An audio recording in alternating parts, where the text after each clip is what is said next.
On est au Saïf Lamed Gimel, c'est page Nun Amud Bet, tout à la fin là, du Shulchan Aruch. Yaaseh Ashurot Shavot, Shelo Te'achad Nichneset Ve'achad Yotzet.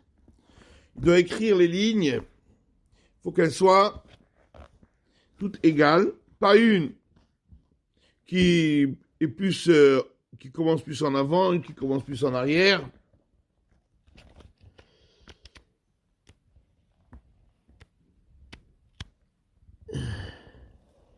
Shelo Te'achad Nichneset Ve'achad Yotzet לפחות. ויזהר שלא יכתוב ג' אותיות חוץ לשיטה. Fera attention de ne pas écrire 3 lettres en dehors de la ligne, ça veut dire dans la marge, ne pas dépasser de 3 lettres. Vimkatvav lo pasal. Mais s'il les a écrits en dehors de la ligne, dans la marge, c'est pas passou. Alors,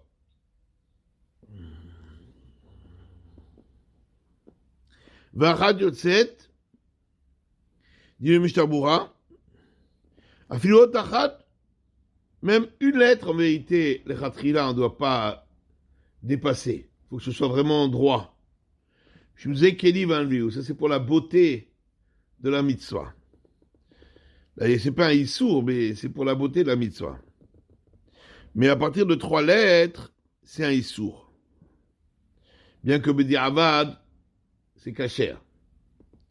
Gimel Otiot, Midlo Chilek Mashvad Afilu Imelu a Gimel Otiot Em Miut Ateva Asur. Et puisque le Shulchan Aruch n'a pas fait de distinguo, donc ça veut dire que même si c'est 3 lettres, elles seraient que la minorité d'un mot, c'est un grand mot de 10 lettres, et sur ces 10 lettres, il y a 3 lettres à l'extérieur. Mais dans ce cas-là, c'est interdit. Ubiyodea, Siman Resh Ain Gimel Pasak Ke Rambam, de la Kaptidan et Sheklo Irtov Rov Ateva Chutz Shita. Alors que dans le Siman Resh Ain Gimel, il a été possèque, il a statué comme le Rambam, pas comme ici. Donc il y a une contradiction dans le Shulchan Aruch entre dans le Orach Chaim et dans le Yoreh Deah. Là-bas, dans Resh Ain Gimel et Sefer Torah, il a été posé comme le Rambam, qu'on fait attention seulement. Hein. L'interdit, c'est de ne pas écrire la majorité du mot à l'extérieur de la ligne. Et donc si c'est un mot de 8 lettres, il pourrait écrire 4 lettres en dehors, tant qu'il n'y a pas la majorité du mot en dehors. Mais le Shach, lui, a écrit qu'il y a lieu d'être mahmir comme c'est écrit dans le Orach Chaim, ici, de ne pas faire dépasser de la ligne de 3 lettres. Ça, c'est un issou. Va y venir là-bas, j'ai dato dans le kol panim, mais tfilin, Shagidionot Ketsarim et Shachmir. Lui écrit que, au moins pour les tfilin, le rabbin écrit qu'au moins pour les tfilin, où les marges sont plus petites, puisque c'est tout petit comme marge, là, il convient d'être marmire. Donc, c'est-à-dire, comme ça, il répond à la question, qu'on est plus marmire pour les tfilin que pour le Sefer Torah. C'est pour ça que dans les tfilin, il a dit, il ne faut pas dépasser de 3 lettres. Alors, dans le Sefer Torah, il a dit, oui, mais il faut que ce soit la majorité. L'interdit, c'est seulement si c'est la majorité du mot. Parce que là-bas, c'est dans le Sefer Torah, on peut être plus meki. Vim Katvam, dit le Mishabura, ici on a écrit ces lettres à l'extérieur, Ben Shaya, Ablita Bitrila, Tashita, Obesofa, que ce soit au début de la ligne, ça dépasse, ou à la fin, dans tous les cas, ça reste kasher, l'opasal. Même s'il a écrit tout un mot à l'extérieur de la ligne. Kol shenikar, tant que on la lit avec cette ligne-là et pas avec l'autre colonne qui est à côté. Teva Achat. Alors, ça c'est le Sif Lamed Dalet. Sif Lamed Dalet dans le Shulchan Aruch, Shnei Otiot Shem Teva Achat, Lo Etov Chutz Shita. Ça veut dire que si c'est un mot entier, qui ferait 2 lettres, il n'a pas le droit, là aussi, il y a Issour de l'écrire à l'extérieur, bien que c'est pas Pasoul, comme on a dit. Mais il y a un Issour, si c'est 3 lettres qui dépassent, ou si c'est un mot entier qui dépasse, même si c'est 2 lettres. Teva Achat, Ima Teva Ibat Shalosh, Mutar Etov Imena Shte Otiot Chutz Shita Shem Rov HaTeva. C'est Mishabura Kuf Nun Aleph. Teva Achat, donc si c'est un mot entier, c'est interdit. Ima Teva Ibat Shalosh, si c'est une lettre de 3 lettres, si c'est un mot de 3 lettres, par exemple. Alors, Mutar Etov Imena Shte Otiot Chutz Shita. On peut écrire 2 lettres à l'extérieur. Avshem Rov HaTeva. Même si c'est la majorité du mot, il y aurait dit à Simon Rechel Gimel Vaïm et Buralach. Donc ça veut dire, l'interdiction, c'est si j'écris 3 lettres à l'extérieur, ou un mot entier à l'extérieur. Mais si j'ai un mot de 3 lettres, et j'écris 2 lettres à l'extérieur, bien que c'est la majorité du mot, il n'y a pas d'issue. Bien qu'on a vu en haut que, je vous ai Keli Van Veu, pour la beauté de la mitzvah, il convient que rien ne dépasse du tout. Mais, en tout cas, on n'a pas fait des issours. Et dans tous les cas, de toute façon, c'est pas pasoul. Les tefilines ne sont pas psoulim à cause de cela, même s'il y a un mot entier qui dépasse à l'extérieur, ou plus de 3 lettres. De toute façon, tant que ça se lie avec la ligne, c'est caché. Alors, Sifla Ben Hei, Otiot Hashem,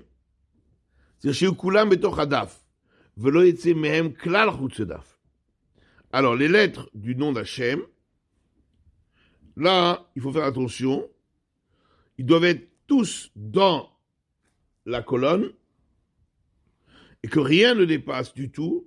Il y a un issour, qui est un dépassement, que ça dépasse de la colonne.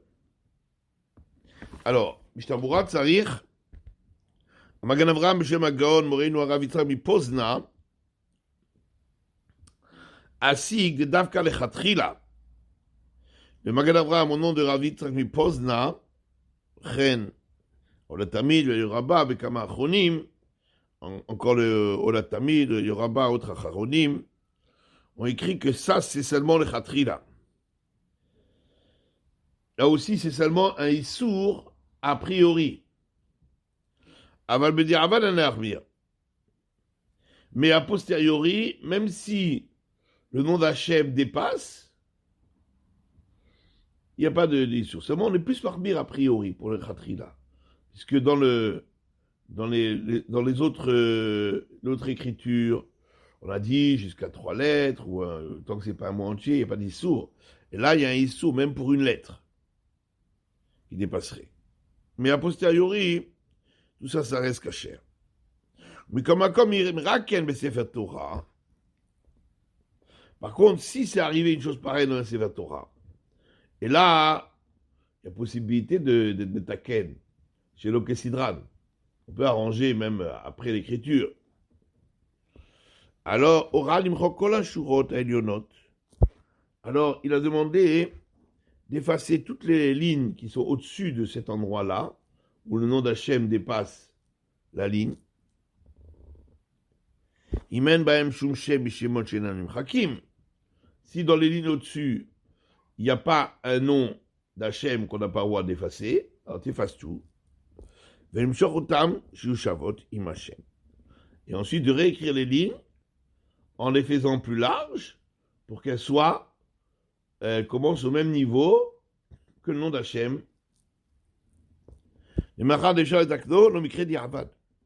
Puisqu'il y a possibilité d'arranger, ça ne s'appelle pas diavad. Diavad, ça veut dire quand tu es déjà fait que tu ne peux plus rien faire.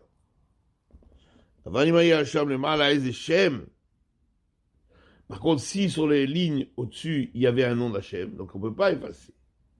Oh, bitfilin, ou mezuzot, diefshar nimchok. je suis oxydran, ou bien pour être fini mezuzot, où on ne peut pas effacer, tu ne peux pas écrire chez l'oxydran, alors qu'on a écrit par la suite, kasher, car blitikun, ça restera kasher, sans avoir besoin d'arranger, sans arranger. Et je marmirim vu b'diavad. Maintenant, il y a des marmirim, même b'diavad, sinon d'Hachem dépasse la ligne. Veskim même à Gand Rab Kiva Eger va der Chachaim. Et le Gand Rab Kiva Eger et der Chachaim est d'accord avec eux. Ils sont plus marmir que la majorité d'Acharonim qui eux sont Mekil. Ach, im beshirot elionot, ot achron bet dalet resh vekadome. Si, par contre, dans les lignes par-dessus, elle se termine par un bet, dalet, reish, shechol et moshran, où il peut les allonger, c'est des lettres qu'on peut allonger. Kulum odou de ben besevatora, ben betfilim zuzot, im shochotan. Tout le monde sera d'accord que ce soit Sefer Torah, tu allonges la lettre. Parce que tu écris pas une lettre. Tu la rallonges seulement. Elle est déjà écrite, tu la rallonges. Ça, c'est permis. Donc, il faut le faire. Que dès Shiushavot Imaot Ben Hashem, Shiatzachot Seshita. Et ainsi, on fait en sorte que les lignes de-dessus, elles se terminent au même endroit que le nom d'Hachem qui a dépassé la ligne. Ça ne veut pas l'oxydral, puisque les lettres sont déjà écrites. Simplement, je les rallonge.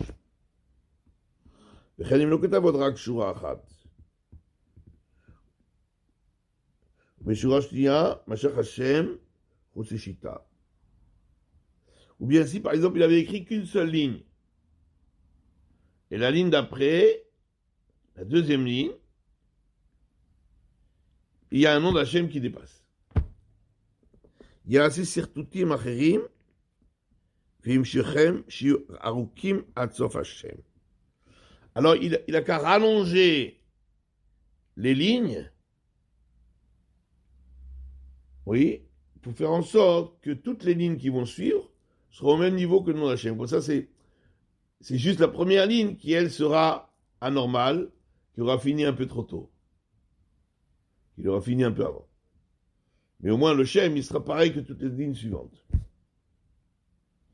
S'il y a une ligne qui est finie un peu en retrait, c'est pas grave. Ou qui a commencé un peu en retrait, c'est pas grave.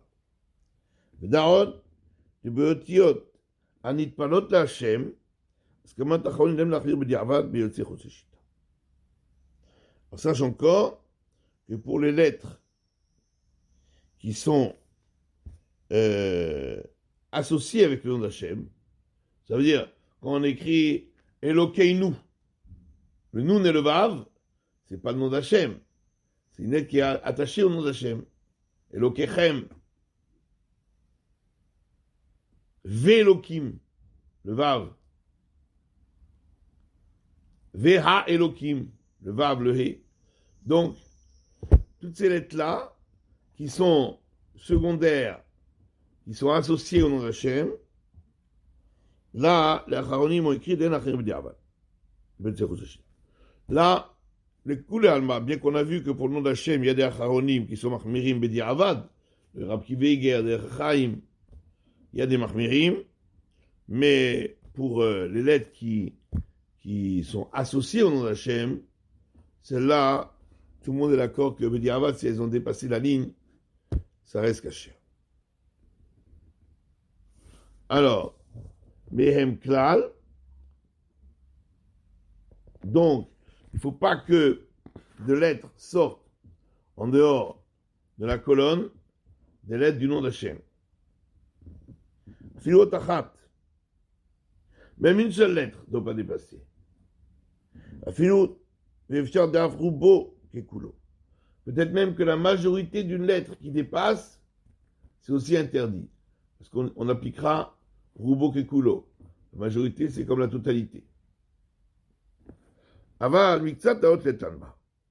Mais si c'est que la minorité d'une lettre qui dépasse, même si c'est le nom d'Hachem, c'est pas grave. Il n'y a pas d'issur. On n'a pas combien d'issur. Il y a Hachem Kulo Chutz Gilion. Hamoud, Kasher B'diavad. Si tout le nom d'Hachem est sorti en dehors du Hamoud, c'est Kasher B'diavad. Venon Meliotzeo Tachad, le Shita. C'est pas comme quand il y a une lettre qui sort, où là on a vu qu'il y a des acharonim qui disent que c'est pas sous le B'diavad. Si c'est le nom entier qui sort, c'est moins grave. Parce que les lettres qui sortent à l'extérieur, c'est comme si elles étaient suspendues. Et on ne peut pas suspendre le nom d'Hachem. C'est un manque de... C'est un irrespect pour le nom d'Hachem. Mais si c'est tout le mot qui est dehors, on ne va pas considérer que le mot entier est suspendu.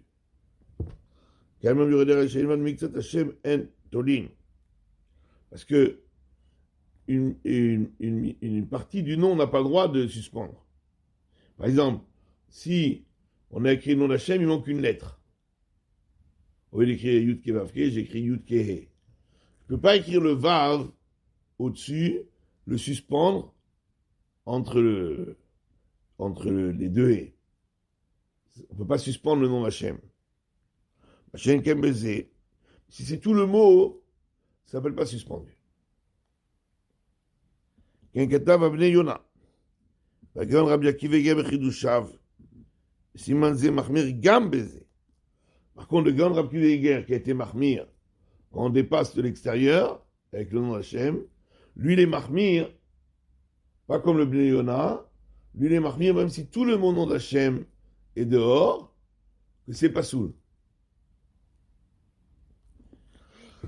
Par contre,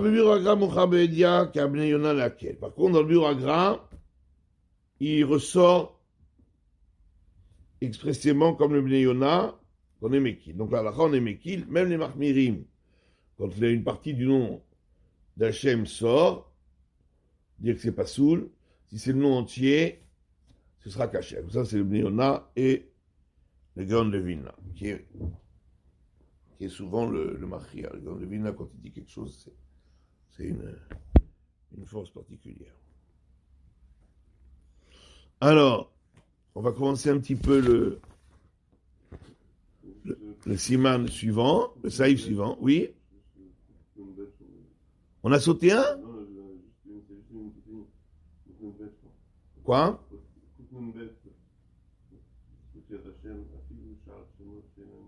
On a sauté un saïf kufnun bet. On a sauté le saïf kufnun bet. Otiot Hashem afilu shar shemot shenanim chakim. Pas seulement le nom de Yud Ke Vav Ke, on parle de Shem. C'est tous les noms d'Hachem qu'on n'a pas le droit d'effacer. Kel, Shaka, tous les noms d'Hachem qui sont interdits d'effacer. Bien.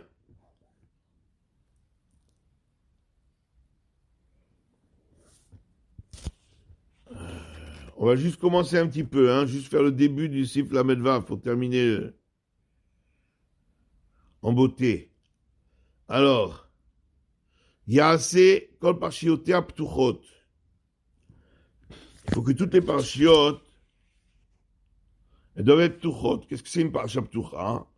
Parsha Ptucha, c'est un passage qui commence en début de ligne, et le passage précédent, on l'a terminé avant la fin de la ligne.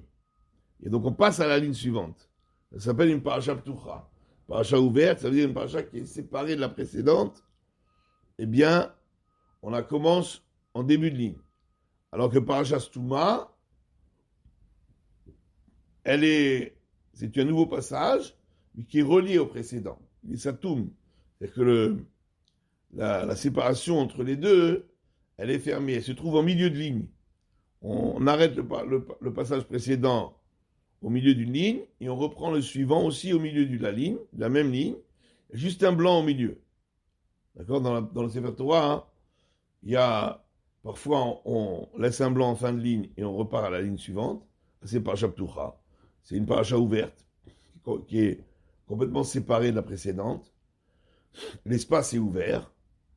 Et il y a une paracha Stouma où l'espace de séparation est fermé parce qu'il se trouve en milieu de ligne. Maintenant, toutes les parachiotes, donc dans les tefilin, il y a 4 parachiotes. Kadesh, Vayek Yevecha, Shema, Vayim Shamoa. Les 3 premières dans la Torah, elles sont ptuchot. Ça veut dire qu'elles commencent en début de ligne. Sauf Vayim Shamoa, qui dans la Torah commence pas en début de ligne.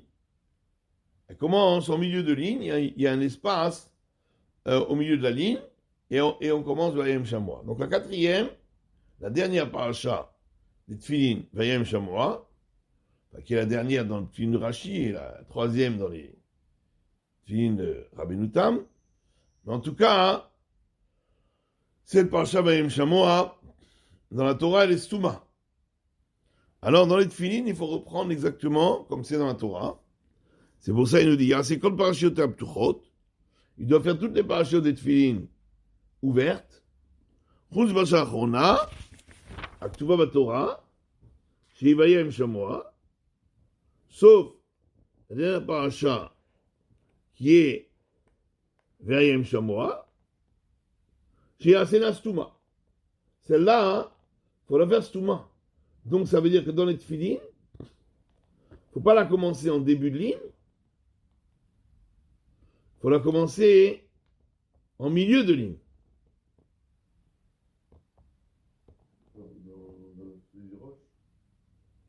Roche ou Yad, c'est pareil. Oui, ça ne change rien. Que les 4 parachutes soient séparés ou qu'elles soient sur le même clave. Chacune, elle prend un hamoud. Chacune, on repart à une nouvelle colonne. C'est 4 colonnes, même dans le Sheliad, c'est 4 colonnes. Dans le Sheli Roche, c'est 4 colonnes sur 4 parchemins. Dans le Sheliad, c'est 4 colonnes sur le même parchemin. Mais c'est toujours 4 colonnes. Dans le Tfilin Sheliad, ou chez le Roche, ça revient au même. Les 3 parachiotes, les premières, il faut les commencer en début de ligne. Au tout début de la ligne. Et la paracha précédente, il faut l'arrêter avant la fin de la ligne, en milieu de ligne. Vayem Shamoa, d'être Stouma. C'est compliqué de faire Stouma parce que en fait, faire une vraie Stouma, c'est difficile parce que de toute façon, tu passes à un nouveau Hamoud. Donc, tu ne peux pas écrire la paracha précédente, tu ne peux pas l'écrire sur les débuts de la ligne. Normalement, dans une paracha Stouma, la paracha précédente, elle s'arrête. Tu commences la ligne avec la paracha, et puis tu t'arrêtes au milieu, tu laisses un blanc de 9 lettres, et tu reprends sur la même ligne. Là, dans les tefilin, tu ne peux pas faire. Que ce soit chez Liad ou chez le Roche, puisque chaque paracha, c'est une autre colonne. Mais ce que tu peux faire, au moins, c'est pas la commencer en début de ligne, mais la commencer en milieu de ligne. Pour montrer que c'est pas quelque chose de nouveau, c'est une suite. D'accord? Bon, on va expliquer ça. On reprendra ça demain. Demain ou dimanche? Demain on est vendredi. Oui, dimanche. Pardon, dimanche. On va laisser la paracha Ptucha là, jusqu'à dimanche. Ok? Chodesh.